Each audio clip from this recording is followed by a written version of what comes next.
आज का एपिसोड एक तरफ देश के लिए एक ऐसे सपूत का खोना होगा, वहीं दूसरी तरफ यदि इनकी उपलब्धियों की बात करें तो इसको लेकर के भारत कहीं न कहीं इनकी उपलब्धियों को गुणगान पूरे दुनिया में करेगी। ना केवल भारत बल्कि पूरी दुनिया हमारे पूर्व प्रधानमंत्री डॉक्टर मनमोहन सिंह को नतमस्तक है। एक्चुअली जब देखा जाए तो ऐसे में शख्स को खोया एक ऐसे शख्सियत हमारे बीच अब नहीं रहे जो भारत के पूर्व प्रधानमंत्री, भारत के पूर्व वित्त मंत्री के साथ-साथ पता नहीं कितने उन्होंने अपने कर्तव्यों को निर्वहन किया है। आज मैं वैसे शख्स को श्रद्धांजलि देने जा रहा हूँ। आज मैं वैसे शख्स को याद करने जा रहा हूँ, जिसके लिए भारत जब तक हमारा देश रहेगा, जब तक हम और आप हैं, तब तक कहीं न कहीं देश इनका ऋणी रहेगा।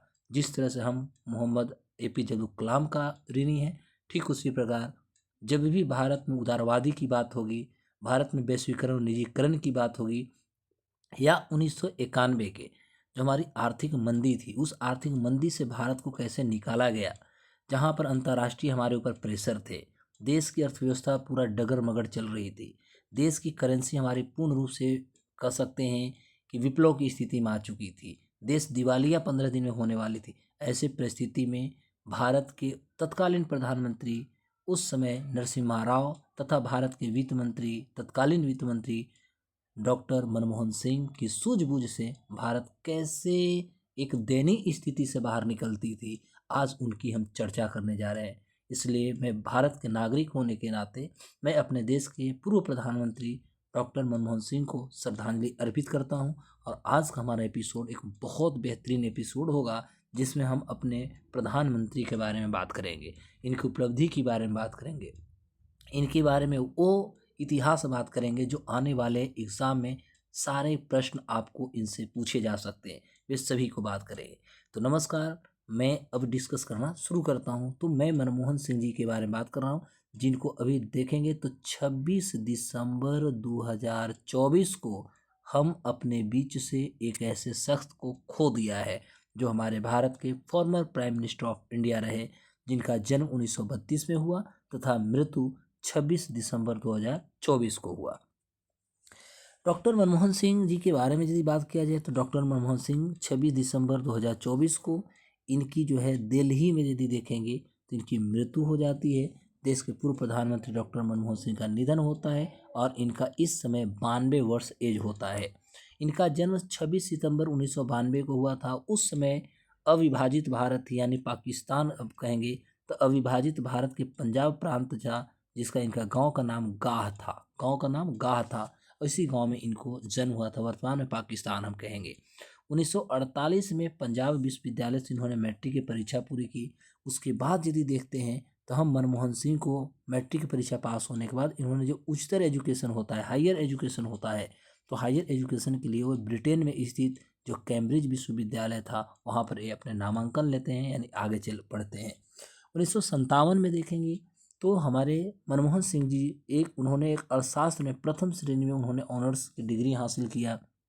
और इसके बाद 1962 में इन्होंने ऑक्सफोर्ड विश्वविद्यालय से ऑक्सफोर्ड यूनिवर्सिटी के एक न्यूफील्ड कॉलेज था, वहाँ से इन्होंने डी.फिल किया और यह इकोनॉमिक्स में किया।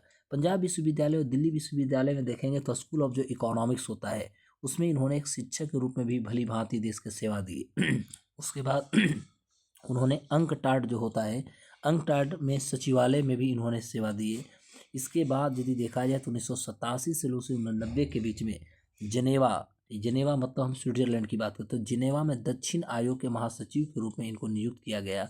और 1971 में वह एक वाणिज्य मंत्रालय में एक आर्थिक सलाहकार के रूप में भारत में सेवा देना शुरू कर दिए।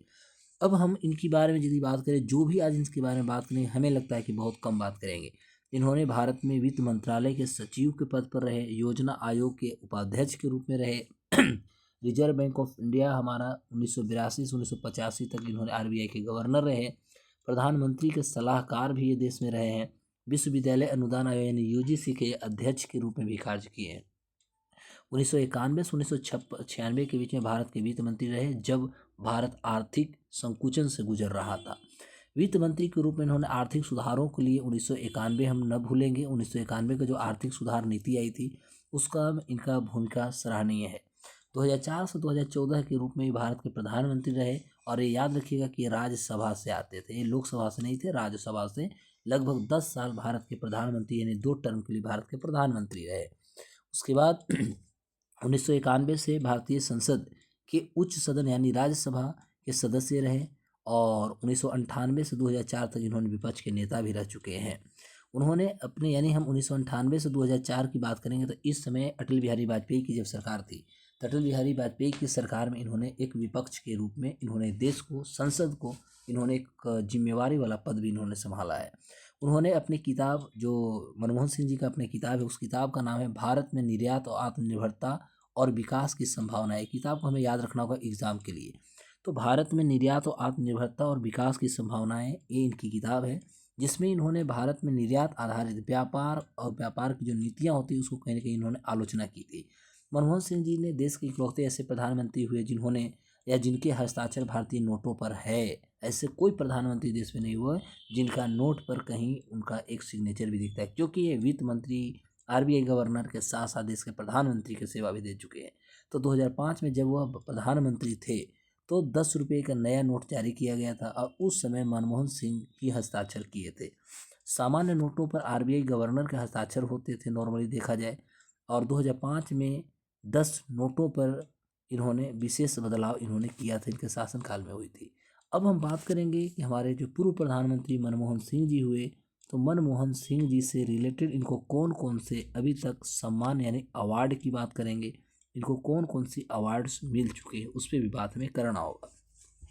तो भारत का दूसरा जो सर्वोच्च सम्मान है पद्म विभूषण, इनको 1987 में मिला। भारतीय विज्ञान कांग्रेस का जवाहरलाल नेहरू जन्म शताब्दी पुरस्कार 95 में मिला।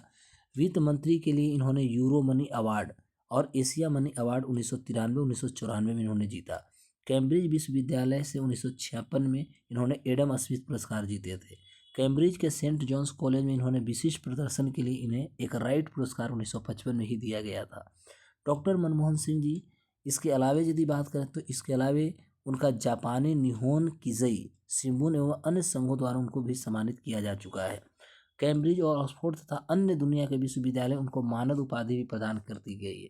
तो ऐसे हम सबको आज खोए हैं जिनके बारे में जो भी हम गुणगान करें कहीं ना कहीं हम कम कर रहे हैं। और इसको लेकर मैं बताऊं कि भारत हमेशा ऐसे प्रधानमंत्री तथा ऐसे शख्स के लिए कहीं ना कहीं हम ऋणी हैं। तो मैं सशक्त नमन करता हूं अपने पूर्व प्रधानमंत्री को। और आप सभी लोग इस वीडियो को ज़्यादा से ज़्यादा लोगों तक शेयर करें, सब्सक्राइब करें। Thank you.